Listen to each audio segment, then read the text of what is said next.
Let's face it, the ketogenic diet is arguably the most popular dietary trend in our world today. Especially for those living with diabetes, it's likely that you've been tempted to follow a ketogenic diet to lose weight, drop your A1C, and flatline your blood glucose. Even though it may seem tempting to enter the metabolic state of ketosis, it's important to understand the caveats of ketosis so that you fully understand your risks for developing long-term complications.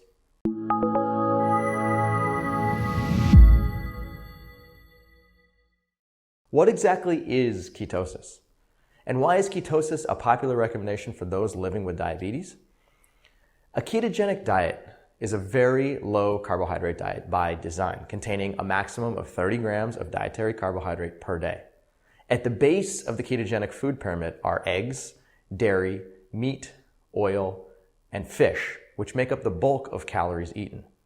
Non-starchy vegetables contain too much carbohydrate energy and are avoided, while non-starchy vegetables or green vegetables are included, along with nuts, seeds, and a very limited amount of fruit, mainly berries.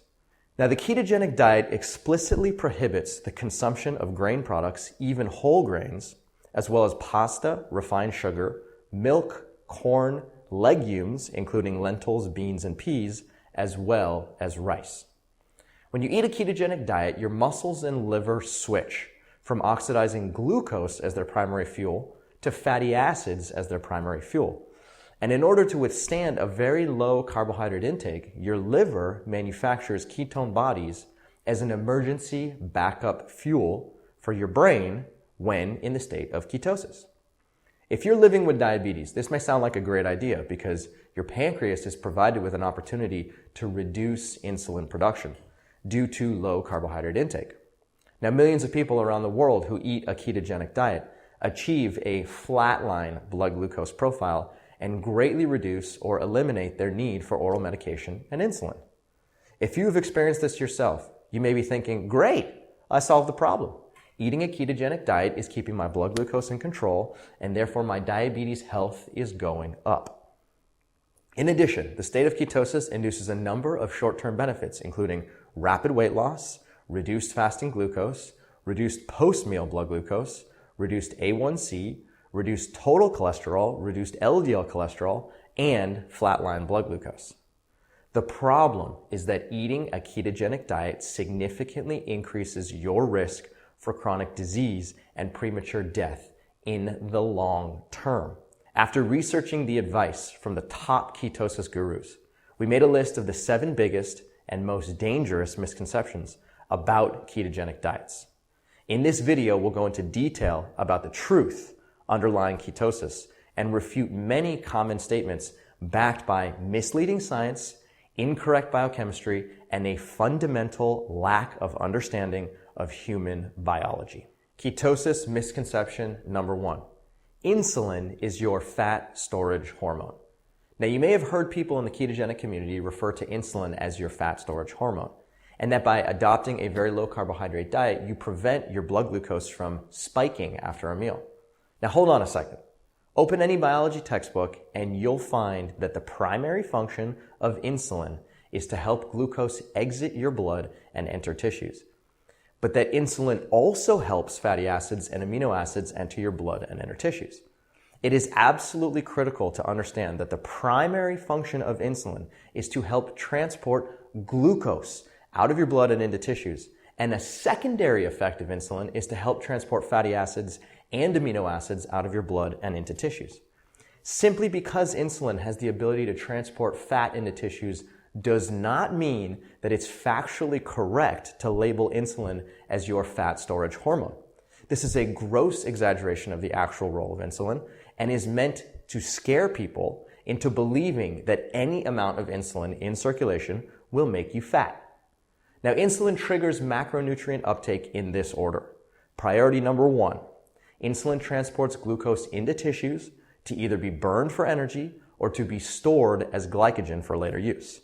Priority number 2, insulin transports fatty acids into tissues to be immediately burned for energy or to be stored as triglyceride for later use.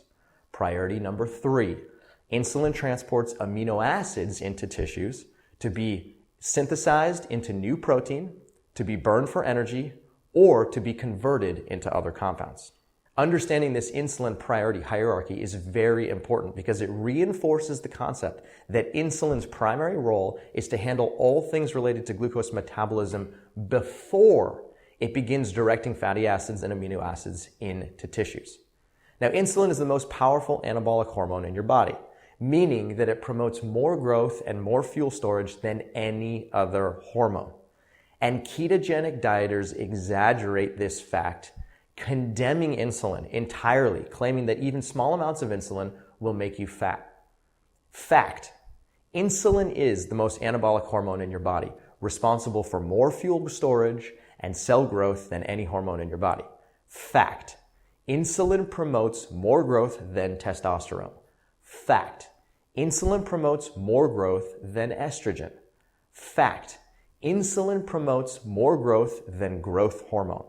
Fact: insulin promotes more growth than IGF-1. The truth is that all mammals secrete insulin because insulin is absolutely required for life. Your dog secretes insulin. Your pet hamster secretes insulin. Your neighbor's cat secretes insulin. Monkeys secrete insulin. Raccoons secrete insulin. Your non-diabetic coworker secretes insulin. In fact, insulin is so important that if your body stops manufacturing it, you die.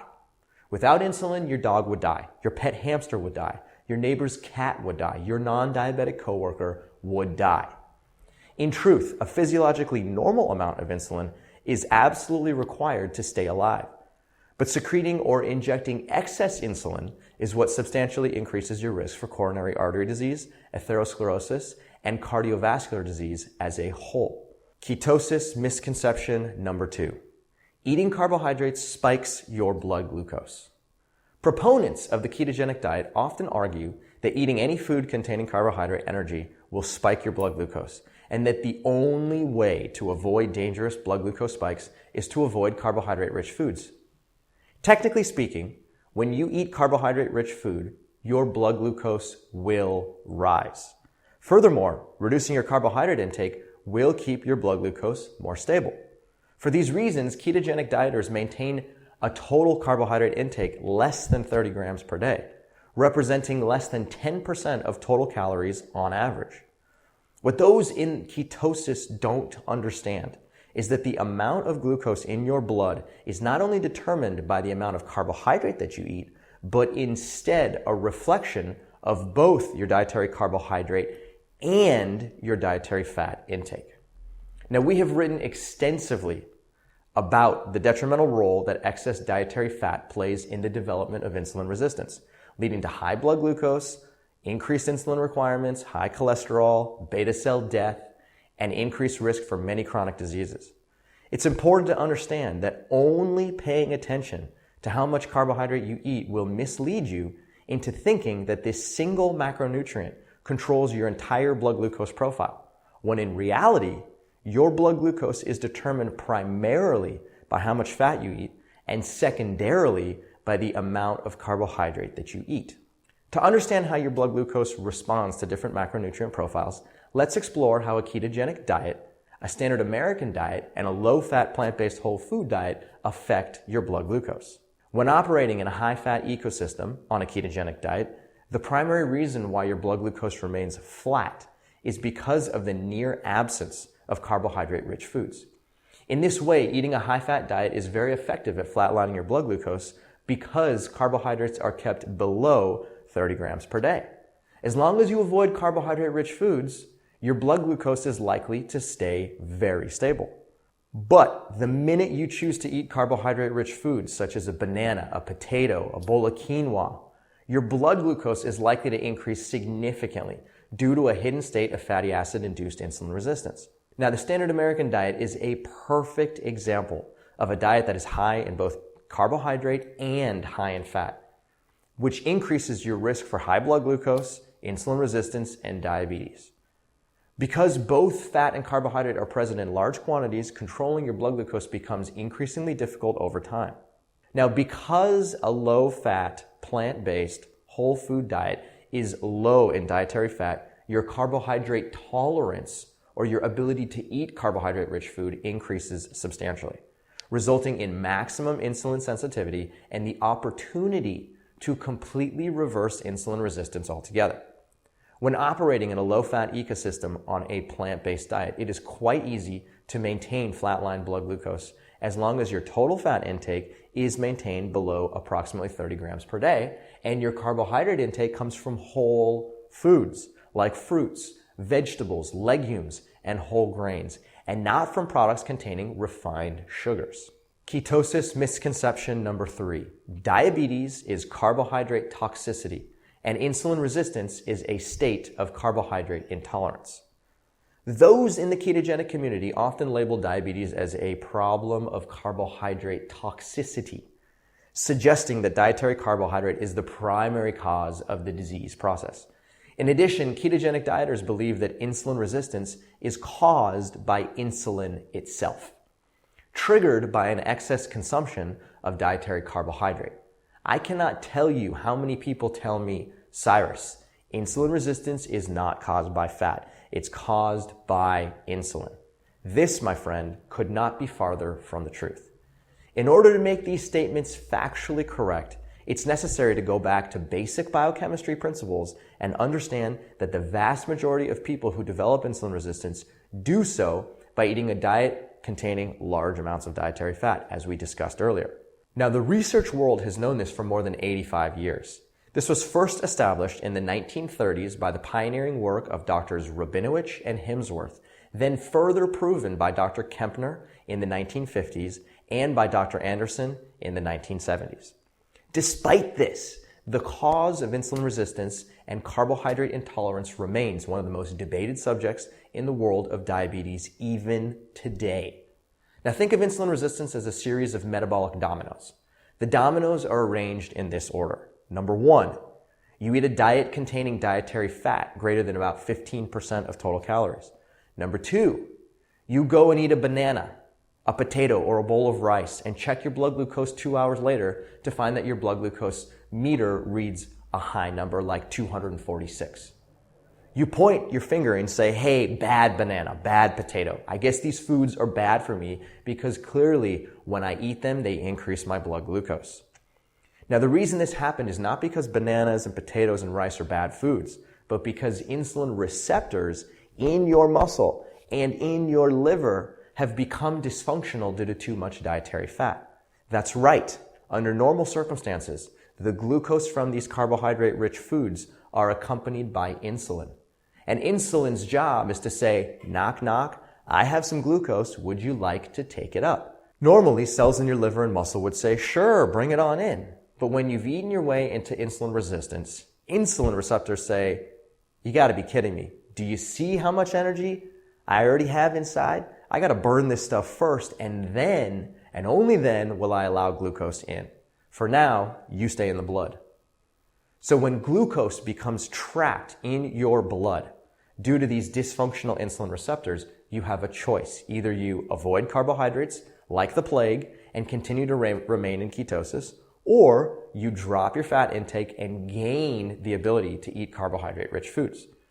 So if diabetes is not a problem of carbohydrate toxicity, but a problem of fat toxicity, then the correct statement is this. Insulin resistance is a state of carbohydrate intolerance first created by the consumption of excess dietary fat. Ketosis misconception number 4. Carbohydrate is not an essential nutrient. Now, the ketogenic world is quick to point out that there is no such thing as an essential carbohydrate, in contrast to required nutrients like essential fatty acids and essential amino acids. While this statement is technically true, labeling glucose as a non-essential carbohydrate implies that there is no use for glucose in the human body. Once again, we have to return to basic human physiology in order to understand the truth. Now, your liver, your muscle, and other peripheral tissues are capable of oxidizing glucose, amino acids, and fatty acids for energy. Your brain, however, cannot oxidize either amino acids or fatty acids for energy. Your brain can only run off of glucose for energy and does not possess the biological machinery to store glucose. As a result, your brain must oxidize glucose on demand, importing glucose from your blood 24 hours a day. Since glucose is your brain's principal on-demand fuel, carbohydrate-rich foods are your brain's primary fuel source. Now, when you consume a low-carbohydrate diet, you force your liver to synthesize an emergency backup fuel known as ketone bodies to prevent against brain starvation. And you enter the state of ketosis, in which ketone bodies become your brain's primary fuel. Ketogenic diets were originally invented for people with epilepsy and are effective at reducing seizure incidence. However, ample evidence shows that ketogenic diets come with a laundry list of unwanted side effects that simply cannot be overlooked, including, but not limited to, diarrhea, nausea, constipation, vomiting, acid reflux, hair loss, kidney stones, muscle cramps, muscle weakness, hypoglycemia, low platelet count, impaired cognition, inability to concentrate, impaired mood, disordered mineral metabolism, stunted growth in children, increased risk for bone fractures, osteopenia, osteoporosis, increased bruising, acute pancreatitis, hyperlipidemia, high cholesterol, insulin resistance, elevated cortisol, heart arrhythmia, myocardial infarction or heart attacks, menstrual irregularities, amenorrhea or loss of periods in women, and an increased risk for all-cause mortality or premature death from any cause. Yes, that's right. People who eat low-carbohydrate diets die sooner and suffer from more disease in the long term. If that's not enough to dissuade you from eating a low-carbohydrate diet, I'm not sure what is. Therefore, labeling carbohydrates as non-essential is not only factually inaccurate, it results in a wide variety of chronic health conditions that may ultimately shorten your lifespan, decrease your quality of life, and accelerate your risk for chronic disease. Ketosis misconception number 5. Low fasting insulin means high insulin sensitivity. People in the ketogenic community often measure their fasting insulin levels as an indicator of their insulin sensitivity. A fasting insulin test measures the amount of insulin your pancreas must secrete in order to control your blood glucose. The lower the number, the less work your pancreas is performing. This is a good thing. Ketogenic dieters often report very low fasting insulin levels, then draw the conclusion that their insulin sensitivity has increased. This could not be farther from the truth.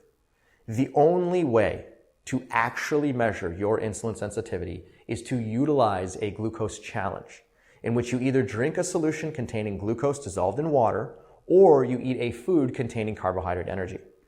In the clinic, your doctor may order a glucose tolerance test to measure your insulin sensitivity. The way that you measure insulin sensitivity using an oral glucose tolerance test is straightforward. Step 1, you drink a solution containing 75 to 100 grams of glucose dissolved in water. Step 2, a medical professional samples your blood at 0, 60, 120, and 180 minutes. Step 3, your blood samples are analyzed for glucose and insulin. Step 4, your performance is measured against a standard to determine your insulin sensitivity. The higher your glucose and insulin area under the curve, the worse you perform on the test, and the higher your level of insulin resistance. The lower your glucose and insulin areas under the curves, the lower your level of insulin resistance. The reason why this test is so valuable for measuring insulin sensitivity is because it measures the ability of your muscle and liver to uptake glucose from your blood when challenged by a food or drink containing glucose. Simply measuring your fasting insulin or fasting blood glucose independent of a glucose challenge is insufficient information to conclude anything about your level of insulin sensitivity. However, many ketogenic dieters and medical professionals fail to understand this concept entirely. If you never challenge your glucose metabolism with carbohydrate-rich foods or with a glucose solution, it is simply impossible to measure insulin resistance. Despite this, those in ketosis often claim that their insulin sensitivity has increased, even though they avoid eating carbohydrate-rich foods at all costs. Ketosis misconception number 6. Low carbohydrate diets are not high protein diets. Let's go into detail to understand the caveats of this statement. The first question to ask is this: what proportion of total calories constitutes a high protein diet according to the scientific evidence. Now, according to the evidence, diets containing more than 10 to 15% of total calories and protein increase your risk for cardiovascular and diabetes mortality, especially if the majority of your protein originates from animal foods. Now, many studies have shown that protein intakes in excess of 15% of total calories increases your risk for heart disease, for high cholesterol, for atherosclerosis, for diabetes, and various forms of cancer. As a result, any diet containing in excess of 10 to 15% calories from protein is considered a high-protein diet. It turns out that it is practically impossible for a ketogenic diet to be low in protein. Why? It's actually quite simple. Because cheese, eggs, meat, butter, poultry, fish, nuts, seeds, vegetable oil, coconuts, and avocados make up the bulk of calories in a ketogenic diet. With the exception of vegetable or coconut oil, which is 100% fat, every food that I just listed is not only high in fat, but also higher in protein. Ketosis misconception number 7. Evidence-based research shows that low-carbohydrate diets are effective. Low-carbohydrate diet advocates are masters of documenting the efficacy of their philosophy using studies with small population sizes conducted over short time periods, often over either weeks or months. While these studies are helpful at assessing the short-term benefits of ketosis, they fail to document the long-term effects of a ketogenic diet. A classic example of this is a paper that was published in 2017 documenting the results of 10 weeks of a ketogenic diet in 262 patients following a diet containing less than 30 grams of carbohydrate per day and an average of 175 grams of protein per day. Now, the researchers document how 10 weeks of ketosis resulted in an average A1C decrease of 1%, an average weight loss of 7.2%, and how more than 56% of participants reduced their need for oral medication. These are all great outcomes. The problem is that the study was conducted in a small cohort over a relatively short period of time. Now, in order to determine the true effectiveness of any diet, you have to do two things. Number one, study your diet in large numbers of people, which is tens or hundreds of thousands of people. And number two, study the outcomes of people following your diet over long periods of time, greater than approximately 5 years. Studies conducted in tens or hundreds of thousands of people over 5+ years indicate that low carbohydrate diets promote the following disastrous outcomes. Number one, increase risk for cardiovascular disease. Number two, increase risk for hemorrhagic stroke. Number three, increase risk for hypertension. Number four, increase risk for atherosclerosis.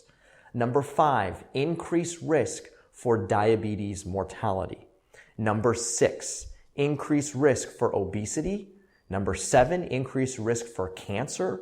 Number eight, increase risk for all-cause mortality, which is premature death from any cause. No matter how you slice it, low-carbohydrate diets trick patients and doctors into believing that ketosis is an excellent long-term dietary strategy, when in reality, the long-term consequences are often worse than the initial condition they were designed to reverse. Now, the next time you consider adopting a ketogenic diet, ask yourself a simple question. Are the long-term consequences worth the short-term benefits?